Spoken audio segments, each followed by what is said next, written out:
Good morning, Rise and Freedom. I'm Austin Peterson. You're watching and listening to the Wake Up America Show at wakeupAmericaShow.com. Glad to have you here. Today's the 24th of July on Monday. Glad to have you here with us now. And if you enjoy the content, don't forget, click that like button and subscribe to the channel that you're watching us on today so that you can get updates whenever we go live. You can also interact with the show today, not just by liking and commenting and sharing us with your friends on social media, but you can also text the show directly if you want to have your voice heard, or if you think there's a story that I have missed or a point that you'd like to make. I will read your comments on the air, and we do that for free. We also, of course, read people's super chats for free, but those are for people who want to pay money. So we offer a free way to comment on the show as well by texting in at 573-319-1586. We love to hear from our audience on what's on your mind.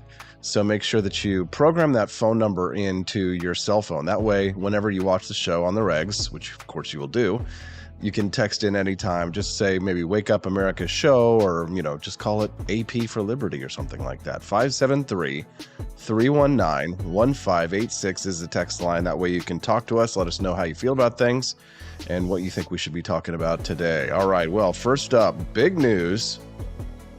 Big news is that apparently Twitter is no longer Twitter. Yeah, it's going to be a big story today. A lot of people are going to be talking about. And that is that, it looks like Elon Musk lost the patent to the Twitter bird logo, which means if you go over to Twitter this morning, it's not the same on my mobile phone app, but whenever you log in onto a computer, you can actually see that there is an X logo that has replaced it. We'll talk about this morning, and we'll hear from you today. Let us know what you think. Somebody texted in just now. He said, "Good evening, brother. Tested on the Roku. There's no like option to select. Advise Rumble. The feature is missing on the Roku app. I can see them, so yeah, you can watch us, but can't click the like button." That's probably why so many people who do watch us over on Rumble are like, "I'm not going to click the like button," because there is no like button. But if there is a like button on Rumble, click like. Good morning, Quantum Kitty. Nice to see you again. How you doing, Kermode Bear? Hi there, Will Run Riot. My lovely wife, Stephanie Peterson, is there. Glad to hear from you all here today. AC is joining us on YouTube with Robbie Thurman, Andy Opperman, Quest Fanning, Matt Unruh is here with us, as well as Caleb Vanderfelt in Studio 314, and Doug H. All of our friends. Nice to see y'all here today. The OG crew. Appreciate y'all very much. Barbie's bitter bait and switch. The Barbie movie was pure white liberal female rage at men, but that was not how it was advertised. Stephanie and I went and saw the Barbie movie on Friday night because the Oppenheimer movie is 3 hours long, and quite frankly, we're very busy. This is the week we're going to Tennessee to start the production of our very first feature-length documentary, Bleed American, on the Battle of Athens. So we've been packing and getting ready. She had to go to Michigan for a few days, and then she's coming back tomorrow. So we went and saw Barbie, and we thought it would just be fun. It would be funny, and there were some funny parts, but most of the time I was laughing at the parts that they wanted us to take seriously because it was just so stupid. And I feel really bad for all of the parents who thought that they were going to bring their kids to a movie that would be a kid-friendly movie, but with references to Proust, plenty of transgender grooming going on, and lots of other weirdness and hatred and rage. It was not the kind of movie that you want to take your kid to and then have to explain to them why Ken was flirting with a man in a dress. It was just odd. We'll talk about that, though, this morning. It'll be an interesting conversation. And then John Miltimore will be joining us a little bit later today on the show and get his take on it. He'll join us at 8:30 a.m. Central Time. Why has tipping gotten out of control in the United States? Doesn't it seem like everything that you buy these days asks you for a tip? Now, I say this fully tongue-in-cheek with the knowledge, of course, that if you go to apforlibertyshop.com, there is a tipping section of it on it. But you don't have to give us a tip. It's just there. But do people give me and Stephanie a tip sometimes? Yeah, they actually do. God bless you. God bless us, everyone. Sometimes people tip us like the amount that they paid for what the items is, like the exact same amount of money. And we appreciate that because it helps keep our business afloat and keep us in the green. But that's probably why a lot of other businesses are doing it as well, because inflation has gotten so out of control and so wild that it's getting harder and harder for people to make ends meet. I don't care what the Biden administration says about the inflation rate increase. Inflation is still up wildly over the last 3 years. I mean, some of you might have heard me talk about this, but my buddy Brandon, who lives in Thailand, came on and did a little tour of the United States. He went to a few different cities, and he had to leave because he said it's just everything's unaffordable here in the United States. Doesn't matter where you go. You can be in East Coast, West Coast, Midwest, South, all over the United States. The inflation has driven the cost of living up exorbitantly. We'll talk about that, the tipping culture here in just a few minutes. That's just going to be you and me. Jason Aldean's song about try that in a small town has just driven the left absolutely apoplectic. Cliff Maloney is going to join us this morning at 8:00. He's a fellow patriot. We'll hear from him this morning. I love the comments over on YouTube already. Stephanie says, X is so silly. Studio 314 says, we'll be Xting now instead of tweeting. Very good. Yes. We will be tweeting. We will be no longer tweeting. That's a shame because it really was a good brand. I mean, honestly, I feel like it was a big mistake. So we might as well go ahead and talk about it.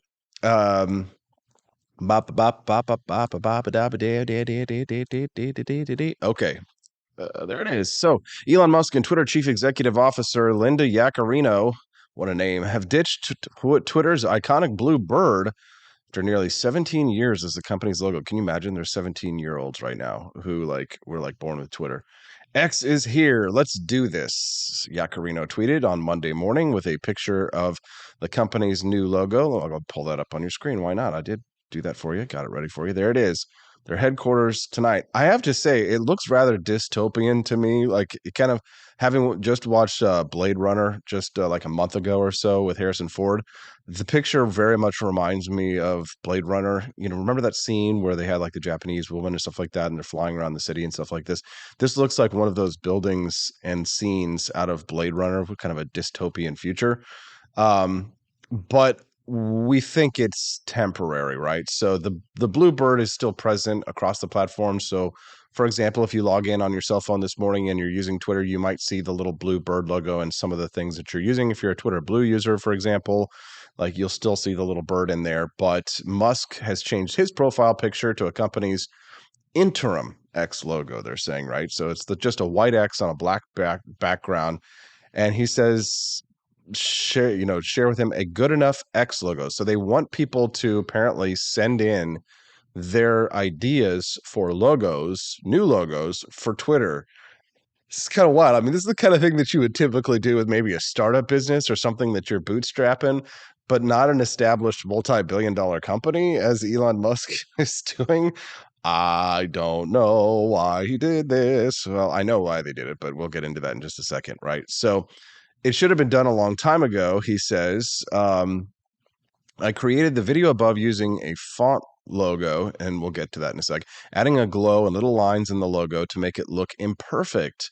So Musk shared that X is in coordination with his, quote, everything app. So this is his push to make an app that encompasses absolutely everything. Who asked for this? It's an instant messaging and payment service similar to like the widely used app WeChat. It's a Chinese app, right? So WeChat, which is kind of, they call it Weixin in China, is the world's 5th most popular social media app. And that platform has 1.6 billion monthly users as of July, and their valuation is $62 billion. So Elon Musk apparently is kind of wanting to copy what they're doing within a Chinese app in the United States, which, of course, that's the kind of thing that makes you go, yeah, yikes. Not exactly the kind of stuff that you're looking forward to. When you hear somebody say that they want their app to be more like a Chinese app, you know, it was kind of like red flag, right? Yaccarino, she says it's an exceptionally rare thing in life or business that you get a second chance to make another big impression. Okay. Twitter had made one massive impression and changed the way we communicate. Now X will go further, transforming the global town square. Kind of freaky. Musk, he of course paid $44 billion for this platform, changed the name of the business to X Corp back in March. So he continues to transform the social media platform and the underlying business model. Of course, we all know SpaceX, right? So that's kind of Elon Musk's thing, is to make something X, right? So he co-founded X.com in 1999 as an online bank, actually. And this is something that I didn't know, that merged with competitors to create PayPal in 2000. So PayPal, before it was PayPal, was X.com, which, a lot of people didn't know that.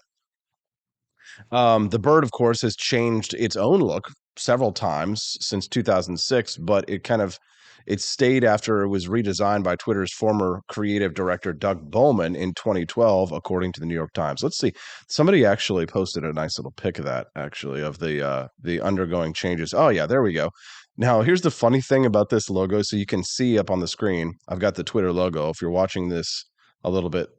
If you're listening to this, I apologize. You should watch the live show, not just listen to the audio podcast. You should do both. But here you can see the original logo, and then it goes through its changes. Now, how would you look at this? Right? You'd go like this, right? Just like you're reading. So you're like, wait a minute, hold on. What's this? You remember this 2009 logo? But here's the thing. The way that they showed this is really confusing. So they went, Bob, who would do this? Seriously. Isn't that the dumbest thing you've ever seen? Here, right. So 2006, 2007, 2009, 2010, 2012, 2023, 2023. Here we are today. All right. So bump, right. Terrible design. But remember this 2009 logo? Isn't it funny how, like, when it comes to logos, the less realistic, the better. So, for example, I don't know if you'll be able to see it all that great here on the show, but let me pull this off of our Twitter weirdness scene. We'll transition back to a normal scene so you can see me. But this is kind of like the trend in design. You see, this is a bag of our Jeffersonian Java coffee from AP for Liberty Shop, and this is called flat design. So you can definitely tell that Thomas Jefferson has got. I don't want to get it actually gets more fuzzy when it's closer because of the lens, but we won't talk about the technical aspect of that. But many of you have bought these bags of coffee. So if you take a look at it, this is what's known as flat design, right? 2D design. And on Twitter's logo, they go with that sort of flat design. That's kind of the trend of how logos have been developing over the years. So when you look at this 2009 logo, for example, of the Twitter bird, where he's got little eyebrows and he's got little eyes and little cute feet and all that stuff, they're like, nah, this is not how trending. We're trending in an opposite direction. Logos. Remember how like the logos for your phone, like Instagram and other logos in your apps used to look very realistic. Remember when Instagram looked like a little camera, right? But now it just looks like this little flat design, like an image that's representative of a camera.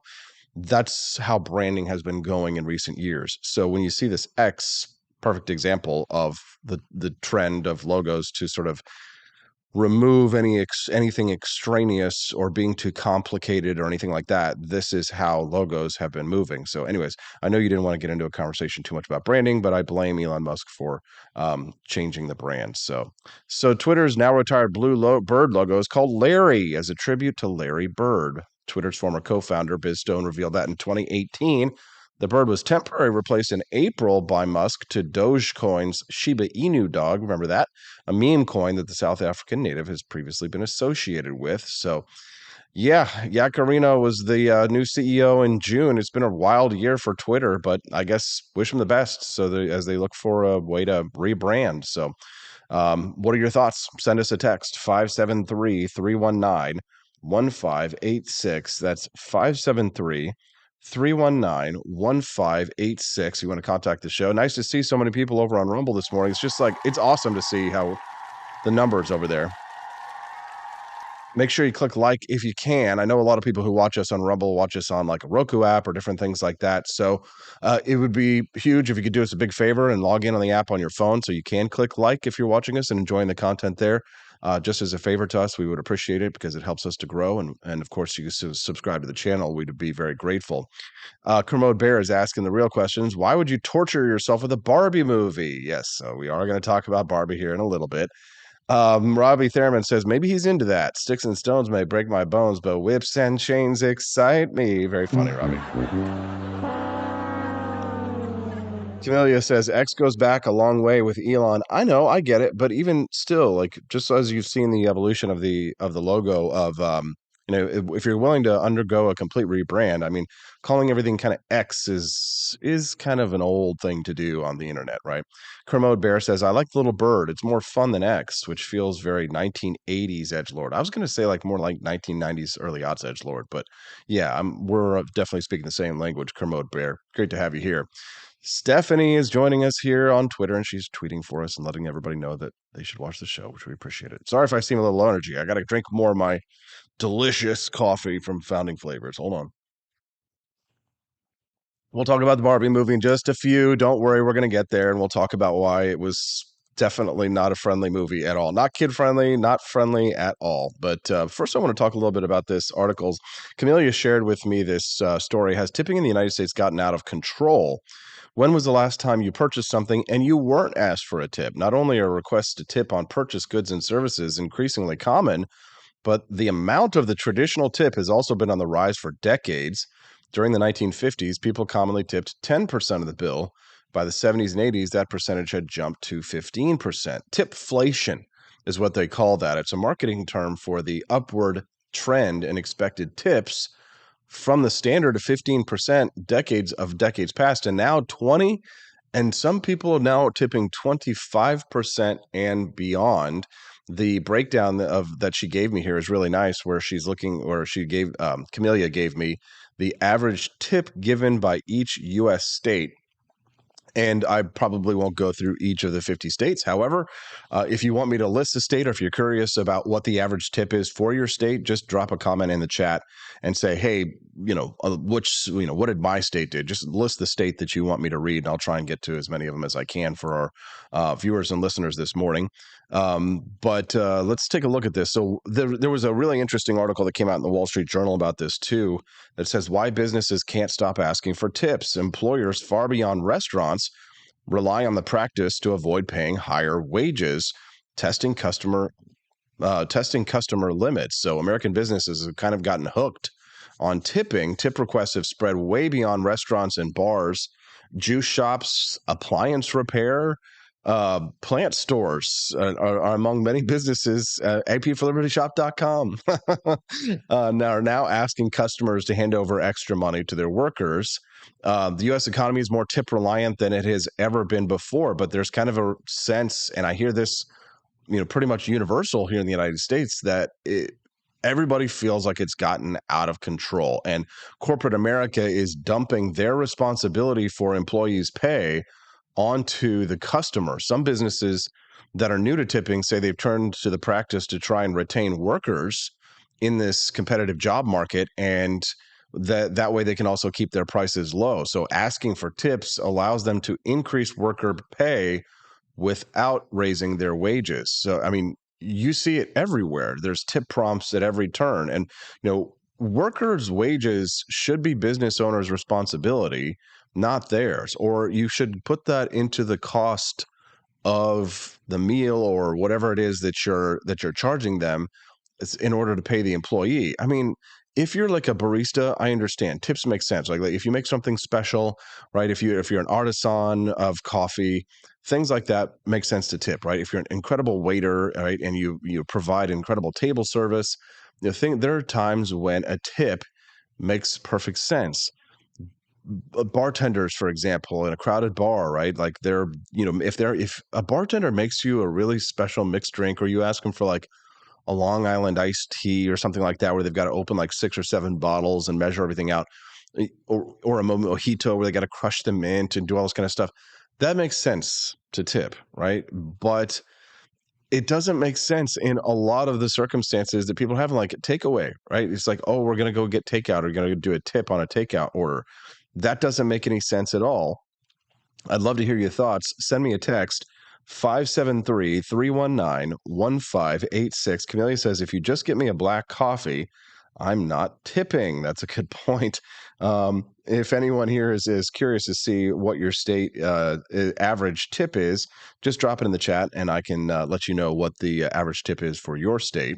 I'm looking at right now Missouri, of course, where we are housed. We do the show, and we're actually pretty high. Average tip percentage in Missouri is 20.1%. Average menu price is $9.90. So the typical average menu price for something that you buy here in Missouri. Let's look at New Jersey and Connecticut and New York. Average tip percentage in New York? Oh, those generous liberals, only generous with other people's money, apparently. Only 18.7%. Oh, boo. No, God!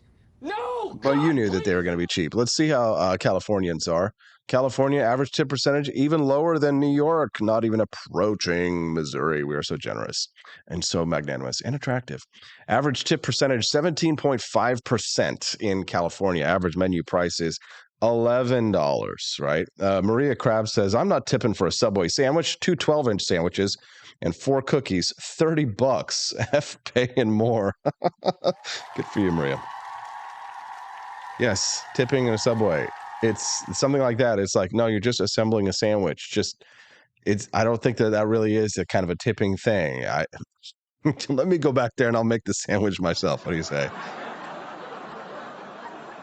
Amelia says her standard restaurant tipping is 20%. If it's fabulous, I go up. It has to be really bad to go below. See, I'm more of a 15% guy. 20% really to me strikes me as a lot. I really think that 20% is pushing it, to be honest. What do you think? I'd love to hear from you this morning. You can always text the show with your thoughts at 573-319-1586 on the show. We're going to get to the Barbie movie here in just a few minutes. If you're just tuning into the Wake Up America show, good morning. Glad to have you here. Make sure you click that like button. How are you feeling? Not bad? Are you I feel a little sluggish on this Monday, but I don't know about you. Yeah, click that like button and subscribe to the channel if you're enjoying the content that you're watching this morning. We're talking right now a little bit about how tipping culture here in the United States has gotten out of control. More and more people complaining about tip creep and absolutely everything that we buy. Delaware has the highest average tip, 21.8% apparently, while California has the lowest. Oh, California. No love for California. L-Dubs say 78 says 15% is my average, 20% and up for good. That's what I say. If it's average, you just did your job, it's a tip job, then I would say 15% average tip, fine. Yes. 20% is like, oh, wow, they did a great job. And I really appreciated what this person did. They were very attentive. They didn't let my drinks go down. They didn't make any mistakes. Then I would say, yes, okay, that's worth 20%, right? It would have to be something exceptional for me to go above 20%. I'm a 15% average, 20%, it was good service, right? So average is just average, okay? Average is you did the job and it's a tipped profession or whatever. So you earned your tip, right? You made me an incredible coffee with like all these like mixes, and I've made all these changes to the coffee or to the burger or whatever it is. Then 15% is not what I would do. I would do 20% if it was like, wow, you had to do a lot of extra work. So I don't know about you. LW78 wants to hear about Massachusetts and Florida. That's a good question. Let's see how Massachusetts did on this list. You can take a look. Massachusetts, their average tip percentage is 19.4%. Florida is 18.3%. So the percentage of residents who tip 25% or more, that's New Hampshire up there with 19.6%, Ohio at 19.2%, North Carolina 16%, Alabama 15%, and Iowa 15.7%. The percentage of residents in California, this is states that tip the least. The percentage of residents who tip 15% or less, that's California. 74.5% tip 15% or less. Or less. What the hell is wrong with California, man? That is terrible. Oregon, 52% of them tip 15% or less. Idaho, Maryland, and Wisconsin, half of them, 50% of them tip 15% or less. Man, don't work in those states if you don't want to. If you in anything that you need to make money from tips, I guess California would be a bad place to be. Feel bad for all those actor waiters. 15% of Gen Z doesn't tip their delivery driver when they order delivery. And 35% don't tip their rideshare drivers. 35% of Gen Z doesn't tip their rideshare drivers. Now, that seems those people don't make much money, and you got to understand, it's a dangerous job being an Uber driver. What about you? You tip your drivers, don't you? I mean, I don't know if we have a lot of Gen Z that watch the show, but if we do, I'd be curious to hear, do you tip your Uber drivers? Because I think you probably should. I think those are dangerous jobs. You know, you get people in your car trying to rob you all the time, acting stupid, being drunk. You know, angry people getting in your vehicle, road rage, all kinds of stuff. You get they don't. There's so many disadvantages to being a rideshare driver. It's awful. I hear so many horror stories all the time. So, anyways, I'd love to hear your thoughts on that one. You do tip your rideshare drivers, right?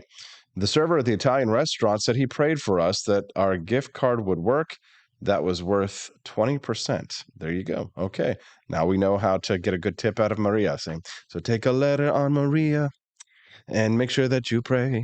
Over 65% of Americans have felt they should tip more since the onset of COVID-19. Okay. Yes, COVID-19 made us tip more, right? We did that. We sort of voluntarily engaged in tipflation, but shouldn't it go back down or not? I guess inflation has incurred, so now we're all struggling to get by with less our money that's worth less and less. Over half of Americans, 56%, say businesses should raise employee wages to replace tipping. Thank God. Yes, absolutely. Yeah, get out there. Corey C. asked the real questions. Does it break down by county? I bet you Los Angeles and San Francisco suck. Yeah, probably true. You know that they're bringing down the average for sure. Roughly half of Americans, 48% of all Americans, would take away a tip for bad service. Have you ever had that happen? I'm trying to think of a time when I actually did not tip someone. It may have happened, and if it did, it was only once or twice in my life. I don't remember it if it did. Have you ever just not tipped somebody? That'd be a good story, some juicy stories. Share with us now. Tell us the story if you know that you have not tipped someone for bad service. Those are the good stories. Let us know. Send us a text 573-319-1586. I only tip for sit-down service, one listener texted in. Said, for example, I would not tip at Subway, but I will tip 20% every time at a restaurant. That's interesting. Another listener texted in, says, do bartenders expect a quid pro quo on the tip if they give buybacks? I don't know what that means. What does that mean, Quest? Let me know. Mary Kramer says, we ordered online from a local restaurant. No notice that they were closed for vacation. They charged for the food and tip. Got a refund for the food, not the tip. Huh. That's interesting. Yeah, the guys are talking about ice cream. If you go to, we have the ice cream factory here in Jefferson City, and if you go to the ice cream factory, you know, they scoop the ice cream, they put it in a cup, they give you the cup of ice cream, and they ask for a tip. I don't know about that, Chief. I think we did tip them, but in terms of no tip, I really would be curious to hear your thoughts on this one. If you have ever done a no tip, that seems like you gotta have to really be bad service. I don't know. I can't remember it. Drop your comments in the show. I'd love to hear your thoughts. I'm just gonna go to the bathroom real quick, and when I get back, Barbie time. I'm a Barbie girl in a Barbie world. Life in plastic, not fantastic. This is my Barbie world. We'll be back with more on the Wake Up America show at wakeupamericashow.com. Donald Trump and I approve this message. Believe me, Austin Peterson is the best. He's got the greatest Wake Up America show I've ever seen. Whenever I tune in the mornings and watch the live stream, let me tell you, he has got the absolute best content.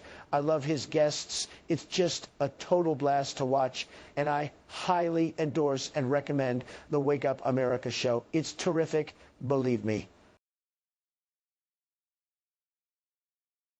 Hello, my name is Kelvin. Welcome to Frenchy Bush. This is my Dee-Dee's website. Now I've decided to speak to you with my real voice for the first time ever to tell you about how cool Frenchy Bush is. But I've decided that this is the perfect opportunity to share with you. Frenchy Bush is a good website. You should follow us on socials. If you like Frenchies or any kind of bulldogs, me and my new brother George are going to try to make your life more fun. Hello, I'm I'm George. My neck isn't really thick yet, but it will be. We are so glad you're here. Please ignore my floating eyeball. It helps me spot predators who might be approaching from the sides. Dee Dee made Frenchy bullshit to review things that he uses on me and my brother to tell you if it's good or bullshit.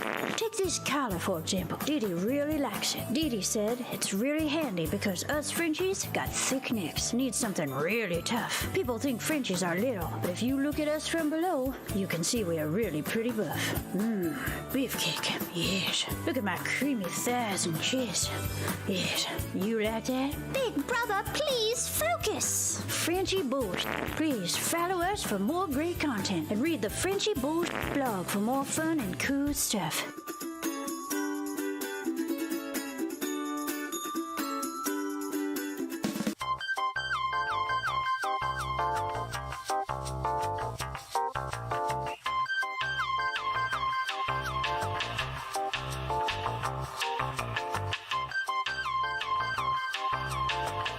I'm a public defender. I am a public defender. I'm proud to be a public defender. 80% of Americans accused of a crime will get appointed a public defender. Everybody from a speeding ticket to capital murder. For every dollar we spend on public defenders, we spend $3 on prosecutors. Public defenders have to do pretty much everything on their own. Social workers, counselors. Investigating is another piece of it. The average public defender holds 300 cases annually. You never feel like there's enough time. Public defenders have health issues all the time. A lot of people give up and say, I can't do this work anymore. Gideon's Promise trains, mentors, and supports public defenders.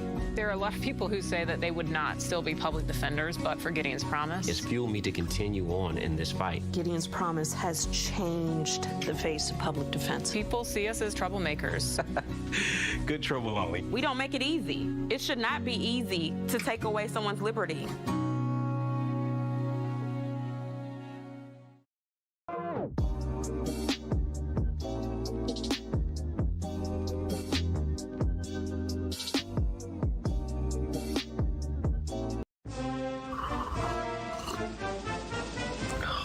Tired of spending your hard-earned money on woke corporations that don't share your pro-freedom values? Fed up with sipping liberal lattes and progressive cappuccinos? Introducing Founding Flavors from AP for Liberty Shop. Get your day started with Washington's Revolutionary Roast. As robust and principled as the man himself, this blend is the shot of energy heard round the world. Or maybe you want to taste the fervor of freedom with Adams's Patriotic Perk. It's as dynamic and balanced as the U.S. Constitution, sure to awaken your spirit of liberty. For the aficionados, we've got the Jeffersonian Java, a complex mix of flavors that speaks volumes about your refined tastes. And don't forget Betsy's Liberty Lullaby, our decaf option, crafted with the same care and dedication Betsy Ross put into our Star-Spangled Banner. This blend lets you enjoy the taste of freedom anytime without losing sleep. No woke beans here, folks. Just pure, patriotic, pro-freedom flavors brewed with love for liberty. So why compromise your principles for a cup of coffee? Stand up for your values, perk up your patriotism, and start your day the American way. Get your Founding Flavors at apforlibertyshop.com.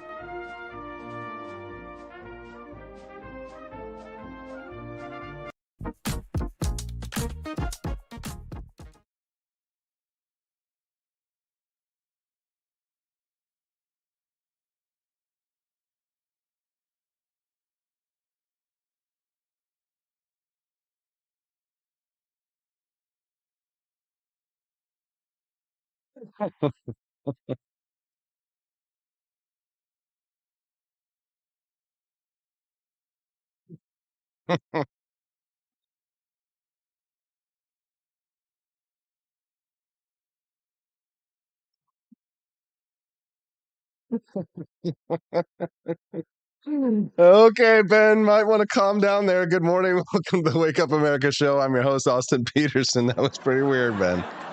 But not a bad intro there. Glad to have you here. If you're enjoying the show this morning, make sure that you click like on the stream and subscribe to the channel so that you can get updates whenever we go live. The Wake Up America show is every Monday through Friday from 7 a.m. to 9 a.m. Central Time. And we'd love to hear your thoughts today. You can text us, and I will read your texts in the show at 573-319-1586. Again, that text line is open. You can text us anytime at 573-319-1586. 158. Oh, shoot. So you didn't hear the audio on the Ben Shapiro thing. Well, guess what? I'm not going back to play it. Ben Shapiro just too too bad. It's Monday. Sorry, guys. No sound, no audio. Of course. That's just, one of these days. One of these days, guys, I will just be the actor in the studio and I will have a producer and they will push all the buttons and I will not have to worry about it. Okay? I need more coffee. Ratata. Mattel's iconic doll journeys out of her dream house and into a male-dominated real world in this film directed by Greta Gerwig and starring Margot Robbie, Ryan Gosling, and Will Ferrell. It was shit. As I said on Twitter, Barbie was mid. 4 out of 10 at best. Aesthetically pleasing. First, the good stuff. Obviously, it was beautiful to look at, and it was, a treat visually. Margot Robbie is dazzling, and Ryan Gosling as Ken was believable, fun, and every once in a while, there were moments that were very funny. For example, at one point, Ken says that, let's go to the beach so that I can play the guitar at you. Right, which is very funny because haven't we all been to a party or seen a guy friend who is, he'll be the one guy. Don't be the guy who pulls out the guitar at the party, right? I'm saying this as a former guy who would pull out the guitar at the party. It's not fun, right? And yes, of course, there are times when girls actually enjoy it. It's like that, and like, oh, it's so nice. But for the most part, it's definitely a cringe thing to do, is to like try and get everybody's attention and hold their attention. Everybody has to sit and listen to you sing and play. And it's like, shut up. We're trying to party, dude. Get drunk. Anyways. But, Will Ferrell's in it and he has some moments of genuine fun. Otherwise, this movie to me was a big bait and switch because the way it was advertised and the way the movie actually looked, the way the movie actually played, were not anything alike. We all thought that we were going in for a fun summer movie that was going to be entertaining and maybe be kid friendly, but it was actually a film. It was a film that you would walk out of and your daughter would have a lot of questions for you. Like, what is patriarchy? Which they say more than 10 times in the movie. The things like French philosopher Proust, like you could tell that it was very much an egocentric kind of a film. Like the filmmakers of this made this movie for themselves. They didn't make this movie for the audiences. This is something that Stephanie and I were talking about recently. How do you make a good production or a good film or a television show or a movie or a piece of content for the audience? And it's that you have to create content that you think other people would like, right? Not just what that you like. Are there people who make content that's just for themselves, that they enjoy and they do it for themselves and they become big and famous? Sure, it happens, right? But for the most part, if you want to be successful in the entertainment business, you have to make movies that are for everyone. Now, this movie inarguably is a success in terms of box office. I was reading this morning on the Vanity Fair. It looks as if, $155 million in opening weekend in North America. But I would counter that and say that I think the reason for that is because nobody knew what the movie was going to be about before it came out. The reason why Stephanie and I went and saw it, we probably would have gone and seen Oppenheimer if we knew the movie was going to be as bad as it was. And let me just say, it was bad from like a technical perspective in the sense that while it might have been aesthetically pleasing, the dialogue is terrible. There are a lot of jokes that fall flat, a lot of jokes that don't work. And one of the things that you have to get right in a movie like this, which honestly, it's not hard to get right when you have access to the most expensive talent in the world, is the singing and the dancing. The music is completely forgettable. And Stephanie likes to complain, they don't actually play the Barbie song in the movie until the credits. And then when they do in the credits, it's a remix of the Barbie song, right? Come on, Barbie, let's go party. And fine. Okay. You don't want to be cliche, so you don't want to use the song. All right. It did, even though we would have all loved it and appreciated it. But then they have these other songs where Ken has a song and Ryan Gosling, God bless him, he's not even like, what's the movie with Nicole Kidman and Ewan McGregor, Moulin Rouge, where Ewan McGregor was not like a classically trained singer, but he was a good enough singer to be appreciative, that you actually appreciate. And you could probably sing and remember some of the songs from Moulin Rouge of Ewan McGregor, where he sang your song from Elton John, and the other Roxanne, his part in Roxanne. The music from Moulin Rouge is obviously not forgettable because most of it's all just based on other hit pop songs that they turned into repurposed for that movie. But you would think that they would do something similar to that for the Barbie movie if they were going to make a movie. And again, I'm criticizing like the technical aspect of it. We're going to get into the ideology of Barbie here in just a moment. But in terms of the singing, I mean, obviously the dancing is great and dancing is spot on, but they absolutely positively could have done better.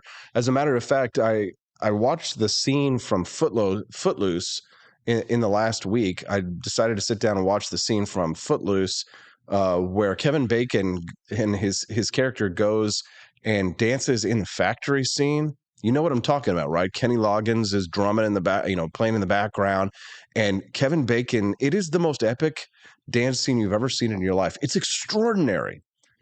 How do you have access to the best talent in the world, like a gigantic budget, and a movie like Barbie, and they have dance scenes, and it's okay. It's what you might see at a mid-Broadway musical, right? There's nothing spectacular. There's nothing exceptional. It's just good dancing, and it's not great, right? If you want great dancing, watch Footloose from the 1980s, right? There's even the scene where they kind of recreate where the Kens are playing the characters from Grease, and they're doing the recreation of the scenes from Grease. Okay, great. Well, maybe instead of having Ryan Gosling come up and do the part, because Ryan Gosling is not a singer, he's not terrible. I would say he might be bad, but he was on key. But again, who knows how much of that is actually Ryan Gosling being able to do what he's doing? Not really much of a strong singer.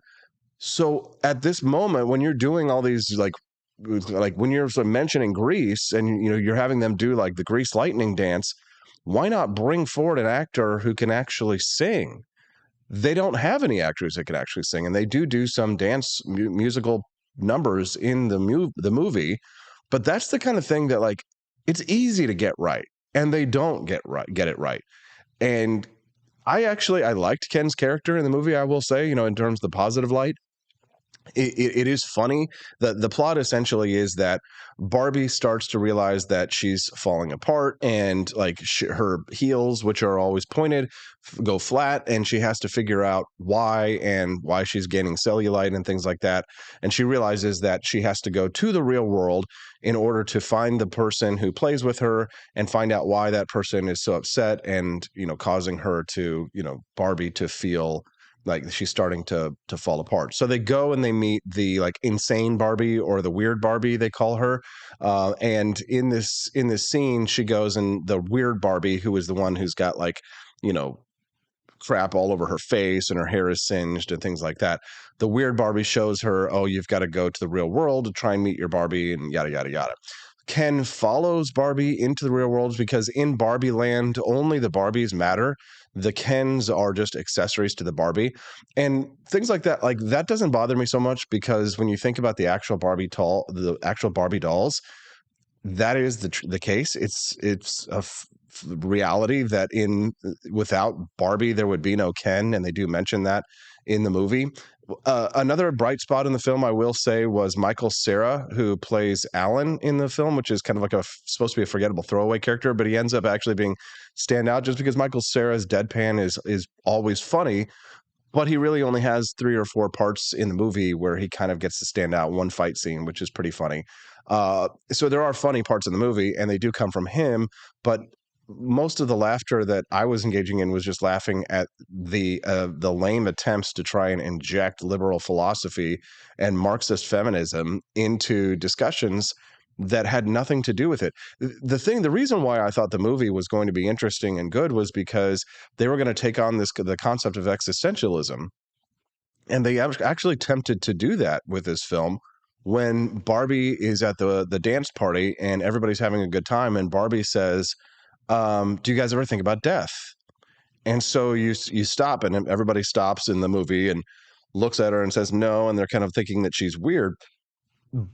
But I thought to myself, oh, okay, this is a really good premise. let's see where they're going to take this here. And we thought maybe Margot Robbie was going to go through this journey of self-discovery and trying to determine who she is and where she fits in the modern world, and how her femininity plays a maybe too large a role in who she is as a person, because she is considered to be the stereotypical Barbie. They have President Barbie and all, Supreme Court Barbie and all these different Barbies that are amazing, airline pilot Barbie, different things like that. But she was considered to be the Margot Robbie's character was the stereotypical Barbie. But they really just tossed aside the whole big question of, do you guys ever think about death, in order to interject concepts like patriarchy and misogyny and all of these things, because you start hearing these buzzwords getting repeated over and over all throughout the rest of the script, coming out of seemingly nowhere, because at some point the Ken dolls stage a revolt. So when Margot Robbie is out in the real world discovering that she discovers that the real world is a patriarchy, and it's a patriarchy because men are treated with respect. So I'm not being hyperbolic when I say that, because literally in one scene, Ken, who's followed Barbie into the real world, interacts with a person who asks him for the time. And he is shocked and surprised because someone has courteously addressed him and asked him for something, and this changes his viewpoint on things completely. He suddenly realizes that this is a world where people respect men, whereas in Barbie world, the men are not respected. They're treated like second-class citizens. And again, that's fine. In Barbie Land, that makes sense because it's true that without Barbie, there would be no Ken, and that's how that world exists. But then we get this warped view of the real world, which is that this is a world where, everything, it sucks to be a woman. It's terrible to be a woman here in the West, in the United States. And all I could think of was that story that we talked about last week of that girl who went to Dubai and got arrested for screaming in public, allegedly, although there's more details coming out now. I watched this last night.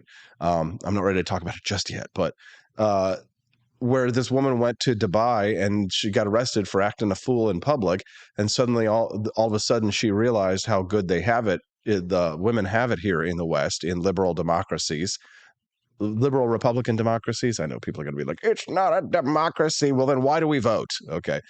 You can text the show today at 573-319-1586. We'd love to hear your thoughts at 573-319-1586 on the show. We've got lots more fun content to go. We're going to have Cliff Maloney join us at 8 a.m. to talk about why the left is still freaking out over Jason Aldean's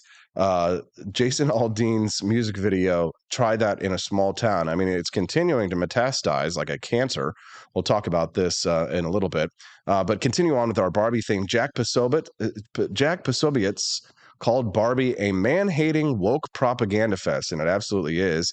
He tweeted a clip of Gosling's I'm Just Ken song from the film, in which the character laments his blonde fragility, with Posobiec calling it possibly the most anti-male film of all time. I tend to agree with that. Right? It absolutely is like one of the most anti-men films I've ever seen. I think Stephanie would probably largely agree. Hold on, let's see if I can get this set up for you guys here. Take a listen to this. This is what you missed earlier. Well, folks, I just got back from the theaters seeing Barbie and Oppenheimer. I'm about to review both of them. I'm going to tell you which one of these is the best blockbuster of 2023 and which one is maybe the worst. I bet he loved our movie, right, Ken? For those of you who can't wait that long, I'm going to give my review of the Barbie movie in the most Oppenheimer fashion. Ken. What the Run.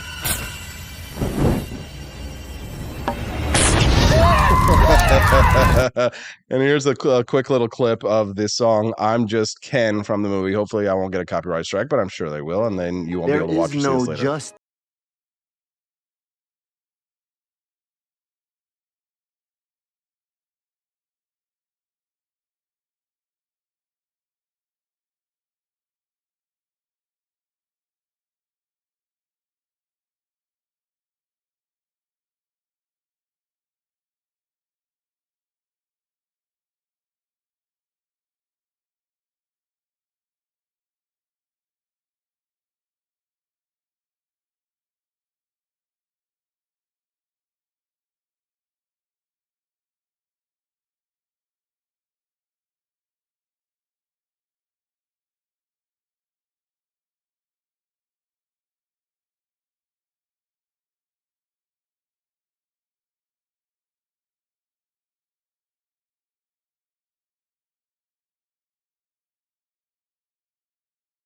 Ken. He says, yes, just Ken. Well, if the whole movie had been stuff like that, I think it probably would have been a good movie, but it wasn't. I mean, it was insufferably woke.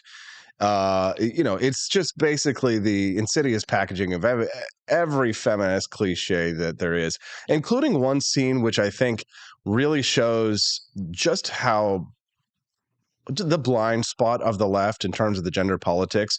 Of course, there's a trans Barbie, but I would be curious, and I don't know the answer to this. I should have looked it up before the show, but maybe you can help me out.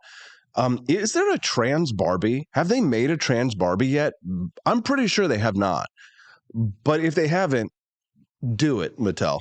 Do it. Make a trans Barbie doll, please. I'm begging you.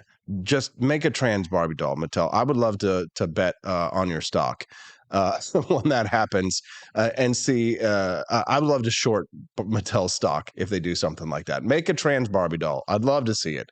Would you buy a trans Barbie doll for your kid? The funny thing about the whole trans Barbie idea is that they make all these jokes about there being a lack of genitalia down there, right? So then, how can there be a trans Barbie doll, right? You are all essentially genderless, I guess, to some degree. But the movie, at one point, this is how the left is trying to get us to try not just accept transgenderism. It's not just accepting transgenderism. It's actually, you must find trans people attractive.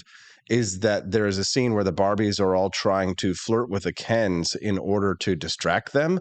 So the trans Barbie flirts with Ryan Gosling's Ken, and Ken is, entranced by her and stuff like that. And it's like, dude, excuse my language here, to give you a little, so I'm going to say a bad word here, but straight men are not going to want to suck a dick.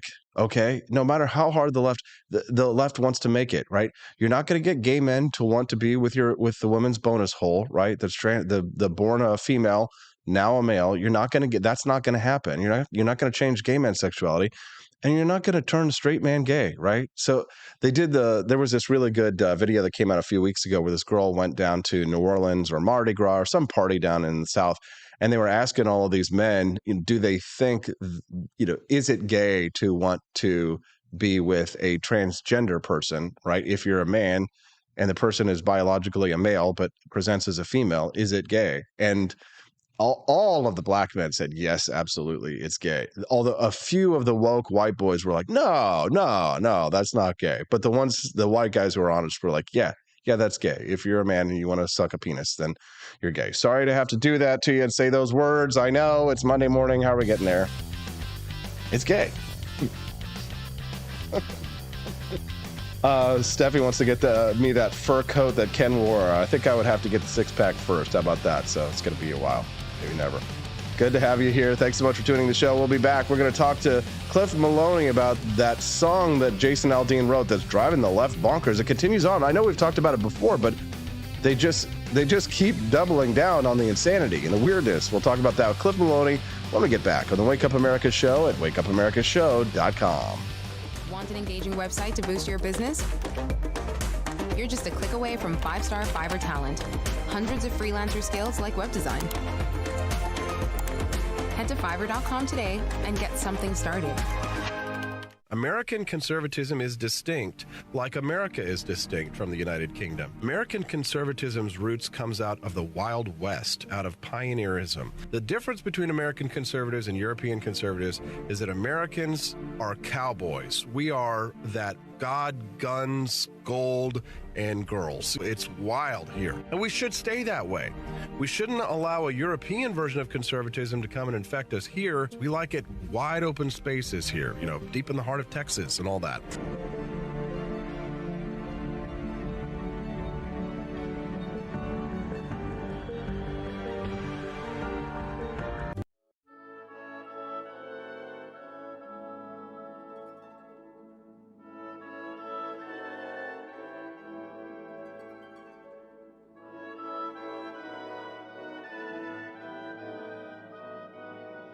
Hey there, it's your favorite Vice President Joe Biden. I wanted to talk to you today about the Wake Up America show, the best source for all your political news and commentary. But before I get started, let me just make sure I have all my notes in order.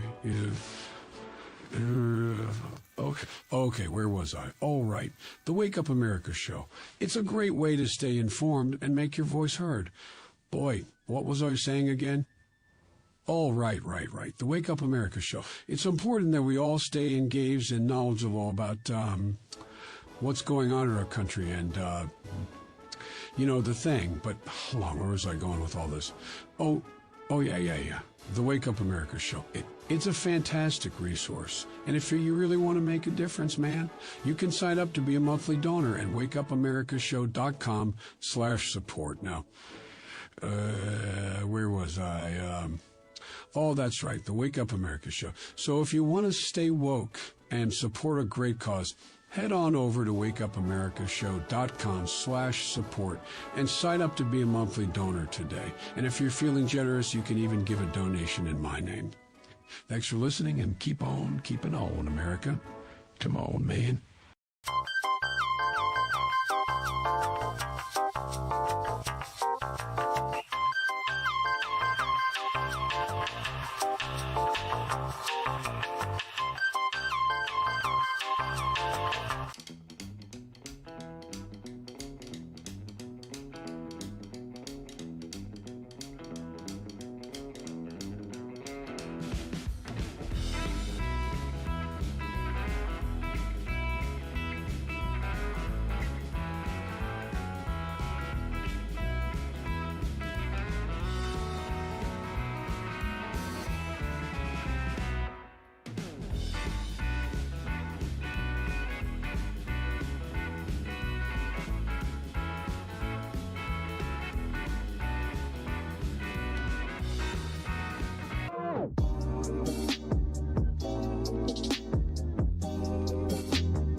Thank you for watching the Wake Up America show with my dad. Today, I'd like to share with you 3 reasons why you should visit Dad's online store at apforlibertyshop.com. Number 1, you can get exclusive freedom-loving merch designed by AP himself or me mum, Steffi. Liberty Laura has made some designs as well, and blimey, they are great. Number 2, most of these products are so wicked that they aren't even allowed to be advertised on Facebook or Instagram. Modern machine guns and a proper keychain. Plus, our Grover Cleveland t-shirt is so spicy apparently that leftists on Facebook specifically banned it from appearing on the website. Number 3, you're supporting liberty lovers just like you. Spend your money where you earn it, and you help me Pops build a community that supports what you believe. Bloody hell, this commercial is running too long. Gotta run. Bye now. Don't forget to visit apforlibertyshop.com. That's apforlibertyshop.com.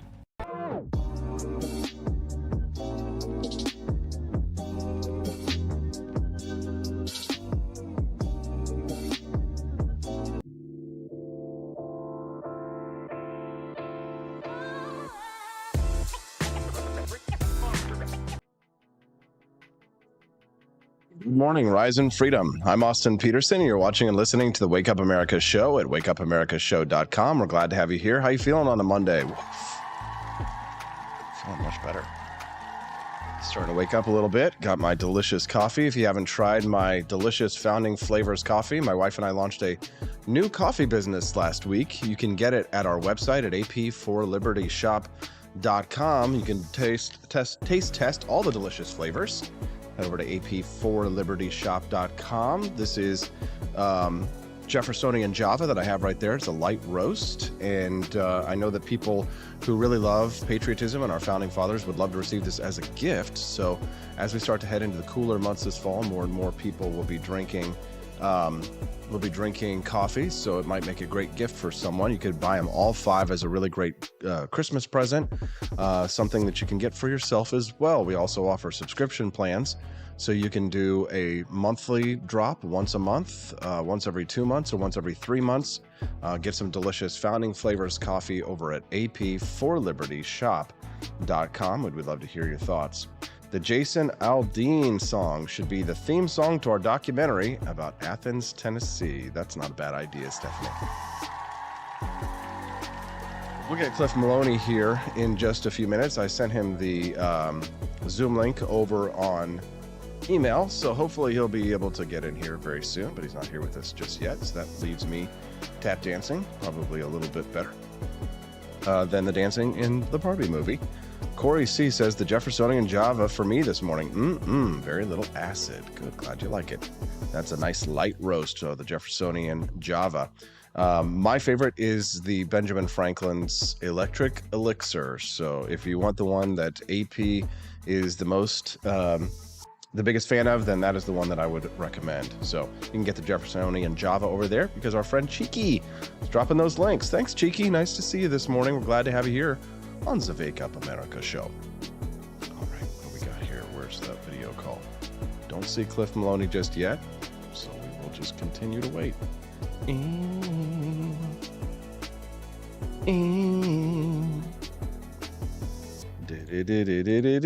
Oh my God, Firefox tried to become my default browser. No, go away, Firefox. No. Oh, there's Cliff.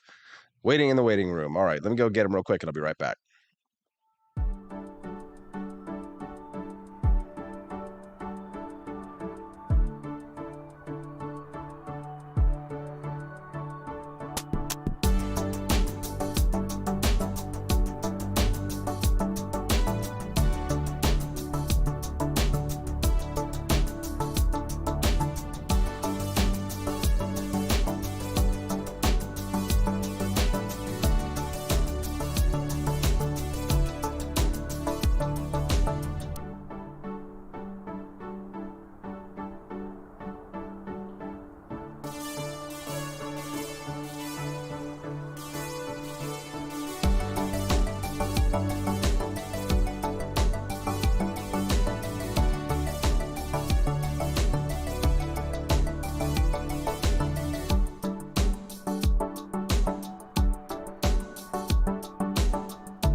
All right. Well, it looks like Cliff is struggling a little bit to get in here, but when he does, we shall put him on the show. Jason Aldean calls out cancel culture amid the backlash to his very controversial song. He says, I love our country, I love my family, and I will do anything to protect that. I can tell you that right now. He's continuing to defend his controversial song, Try That in a Small Town. Could be the internet, Cliff. Internet, but no idea. There we go. It's been a long week, he says, and I've seen a lot of stuff suggesting this, I'm suggesting I'm that. Here's the thing, he says, here's the one thing I feel. I feel like everybody's entitled to their opinion. You could think something all you want to, doesn't mean it's true, right? I mean, talk about, like, shallow. He says, what I am is a proud American. Great. Okay. I want to see it restored to what it was, blah, blah, blah. Yes, I love our country. I love my family. There you go, pablum. And I will do anything to protect that. I can tell you that right now. Okay, fine. What are we really saying here? So concert attendees cheered and began to chant USA at his concert when he said that. And then he went on to describe cancel culture as being, quote, something that if people don't like what you say, they try to make sure they can cancel you, which means they try to ruin your life and ruin everything. The Dirt Road Anthem singer previously slammed the meritless and dangerous claims made against the song and its video in a tweet on Tuesday. He says in the past 24 hours, he was accused of releasing a pro-lynching song, a song that was out, it actually came out back in May, and it was subject to the comparison that I, direct quote, was not too pleased with the nationwide BLM protests. Well, why would you not be? He says these references are not only meritless, but dangerous. There's not a single lyric in the song that references race or points to it, and there isn't a single video clip that isn't real news footage. While I can try and respect others to have their own interpretation of a song with music, this one goes too far. I really like the memes of people that showed Kyle Rittenhouse is what happens when you do try that in a small town. We do love us some Kyle Rittenhouse around here, don't we? Yes, we all were sacrificed on the altar of Kyle Rittenhouse. Who in here got a ban for posting support of Kyle Rittenhouse? I'll tell you, raise your hands. Raise your hands. Me. Definitely suffered for having said nice things. You know what I got a 3-month ban for, actually, on Facebook was I said Kyle Rittenhouse did nothing wrong. The only problem with my statement was the timing of it, because I said it like a day before the court ruled that Kyle Rittenhouse did nothing wrong when he was acquitted. So what I said was technically correct, but it was banned by Facebook. If you said anything in support of Kyle Rittenhouse, you would get yourself banned from social media. And so I don't know why I don't know why Jason Aldean feels like he's backing down here. He says that um, he says that he was not too pleased with the nationwide BLM protests. Well, were you pleased with the nationwide BLM protests? Because I sure as hell wasn't pleased with the nationwide BLM protests, because they weren't really protests. They were, where do you think the word mostly peaceful came from? With the fires in the background, fiery, but mostly peaceful protests. Don't we remember that from CNN? Yeah, Jason Aldean seems to be backing down a little bit. Dude, don't do it. You just got to hold on to it. He says that he was accused of releasing a pro-lynching song. See, this is the thing. Like, it's like those race baiters, Nina Turner, that I was talking about last week. You are never going to please the left. You are going to be called a racist, whatever you do. It doesn't matter. If you are a white person, you will be called a racist. If you're a Hispanic person who defends conservative values, you are going to get called a multiracial white supremacist. If you are a black person who doesn't support the views of the left, if you don't support BLM, if you're a conservative black person, you are going to get called an Uncle Tom, right? You just can't win. So you might as well just go ahead and fight the left and disapprove of the Black Lives Matter I would say protests, but I mean they were really like acts of terrorism. They were political by the literal definition of the word. Terrorism is when you commit acts of violence in order to incite political change, and that is what BLM was doing in places like Kenosha, Wisconsin, and otherwise. And thank God that Kyle Rittenhouse got off the hook for defending himself against these people. By the way, Kyle Rittenhouse didn't shoot any black people there at the rally. He shot white people who were attacking him quite clearly on video. Everything that Kyle Rittenhouse did was in self-defense. So try that in a small town. They tried it, they effed around, and they found out. I'd love to hear your thoughts on this. Send us a text at 573-319-1586. I was actually kind of surprised to see that the National Review published a piece saying Jason Aldean isn't helping. So, ostensibly right-wing news magazine, National Review, which I read it every day, supposed to be on our side, says we need songs about virtue, not violence. Are you sure? Are you sure? Maybe the threat of violence is what keeps these people in these violent terrorists in check. I'm starting to think that all Jason Aldean is saying is don't tread on me.